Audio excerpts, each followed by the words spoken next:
కీలక మంత్రులకి ఫలితాలు షాక్ ఇవ్వనున్నాయా? వాగ్దాటి గల మంత్రులకి ఎదురీత తప్పదా? స్వయంకృతమే ఓటమికి కారణం కానుందా?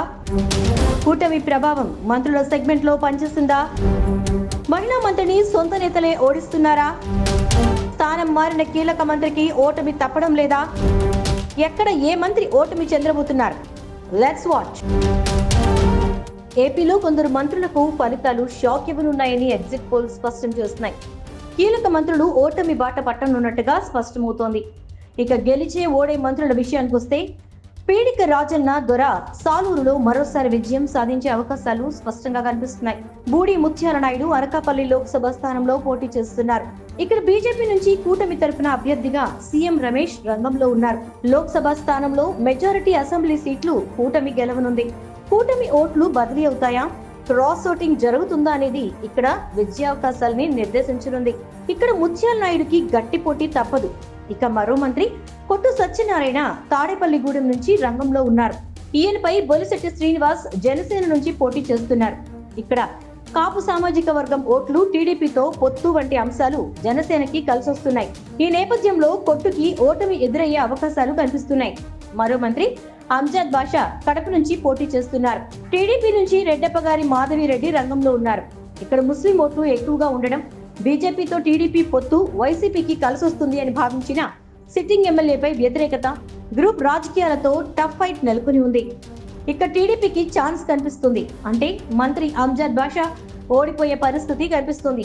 మంత్రి ధర్మాన ప్రసాద్ రావు శ్రీకాకుళం నుంచి పోటీ చేస్తున్నారు. టీడీపీ నుంచి గోండు శంకర్రావు పోటీ చేస్తున్నారు. చేసిన అభివృద్ధి, సామాజిక లెక్కలు, ప్రభుత్వ సంక్షేమ పథకాలు వంటి కారణాల వలన ధర్మాన మరోసారి గెలిచే ఛాన్స్ కనిపిస్తోంది. మంత్రి సీదిరి అప్పలరాజు పలాస నుంచి పోటీ చేస్తున్నారు. టీడీపీ నుంచి గౌతు శిరీష పోటీ పడ్డారు. సీదిరిపై ఉన్న వ్యతిరేకత, సామాజిక సమీకరణాలు, గౌతు కుటుంబంపై ఉన్న పట్టు, జనసేనతో పొత్తు కలిసి ఇక్కడ టీడీపీ గెలిచే అవకాశాలు కనిపిస్తున్నాయి. బొత్స చీపురుపల్లిలో గెలవడం లాంఛనమే. మంత్రి గుడివాడ అమర్నాథ్ అనకాపల్లి నుంచి గాజువాకకి షిఫ్ట్ అయ్యారు. ఇక్కడ టీడీపీ అభ్యర్థి పల్లా శ్రీనివాసరావు నుంచి గట్టి పోటీ ఉన్న గుడివాడ గట్టెక్కే ఛాన్స్ కనిపిస్తోంది. మరో మంత్రి పీనిపే విశ్వరూప్ అమలాపురం నుంచి పోటీ చేశారు. ఇక్కడ టీడీపీ నుంచి ఐతాబత్తుల ఆనందరావు పోటీ పడ్డారు. సామాజిక సమీకరణాలు, మంత్రిగా చేసిన అభివృద్ధి కార్యక్రమాలతో పీనిపే మరోసారి గెలుపు ఖాయం చేసుకున్నారు. మంత్రి చెన్నుబోయిన శ్రీనివాస వేణుగోపాలకృష్ణ రామచంద్రాపురం నుంచి రాజమండ్రి రూరల్ కి షిఫ్ట్ అయ్యారు.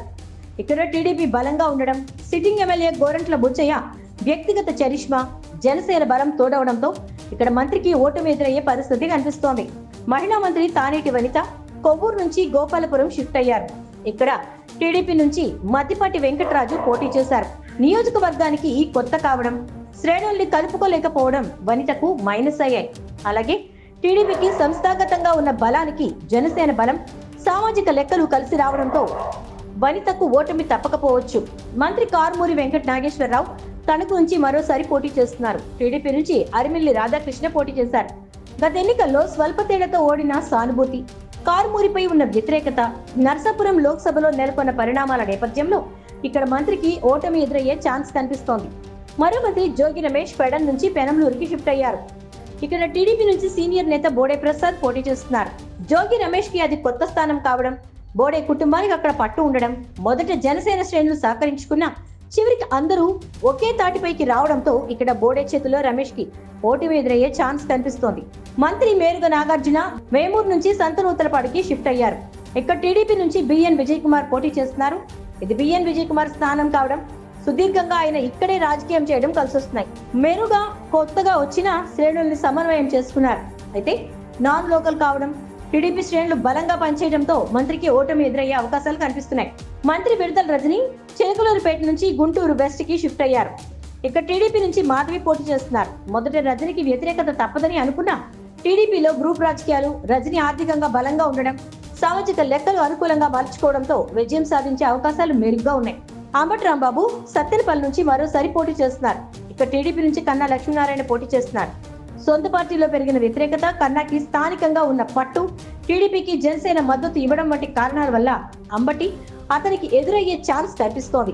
పోలింగ్ తర్వాత అంబటి వ్యాఖ్యలు ఇందుకు అడ్డం పడుతున్నాయి. మంత్రి ఆదిమూలపు సురేష్ ఎర్రగొండపాలెం నుంచి కొండపి షిఫ్ట్ అయ్యారు. ఇక్కడ టీడీపీ నుంచి డోలా బాల వీరాంజనేయ స్వామి పోటీ చేస్తున్నారు. టీడీపీ బలంగా ఉండడం, సిట్టింగ్ స్థానం కావడం కలిసొస్తున్నాయి.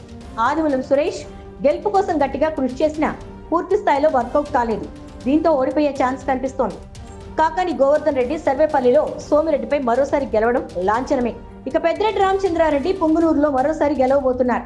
రోజా నగర్లో ఓడిపోయే ఛాన్స్ కనిపిస్తోంది. ఇక టీడీపీ నుంచి మాజీ మంత్రి గాలి ముద్దుకృష్ణనాయుడు తనుడు గాలి భానుప్రకాష్ గెలుపు దిశగా సాగారు. పార్టీలో వ్యతిరేకంగా మొదలైన గ్రూపులు రోజాకి మైనస్ అయ్యాయి. క్యాడర్ వద్దన్నా రోజాకి సీట్ ఇచ్చారు. ప్రచారం చివరిలో జగన్ నగర్లో పర్యటించారు. అయినా పెద్దగా సానుకూలత రాలేదని తెలుస్తోంది. ఇక్కడ టీడీపీ బలం కన్నా సొంత పార్టీలో వ్యతిరేకత రోజాకి నెగిటివ్ అయింది.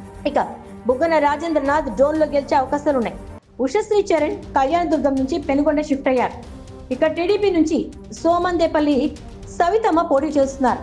ఇక టీడీపీ బలం పుంజుకోవడం, సామాజిక లెక్కలు కలిసి రావడంతో మంత్రి ఉషా సరికి ఓటమి ఎదురయ్యే అవకాశాలు కనిపిస్తున్నాయి. ఇక తునిలో దాడిశెట్టి రామలింగేశ్వరరావు యనమల కుటుంబంపై మరోసారి గెలిచే ఛాన్స్ ఉంది. యనమల కుటుంబంలో విభేదాలు, టీడీపీ బలం పెరగకపోవడం, యనమల కుటుంబంపై సానుభూతి పెరగకపోవడం మంత్రికి కలిసి వస్తున్నాయి. మొత్తంగా స్థానిక పరిణామాలు, సామాజిక లెక్కల కారణంగా కొందరు మంత్రులు ఓటమి బాటలో సాగుతున్నట్టు స్పష్టమవుతోంది.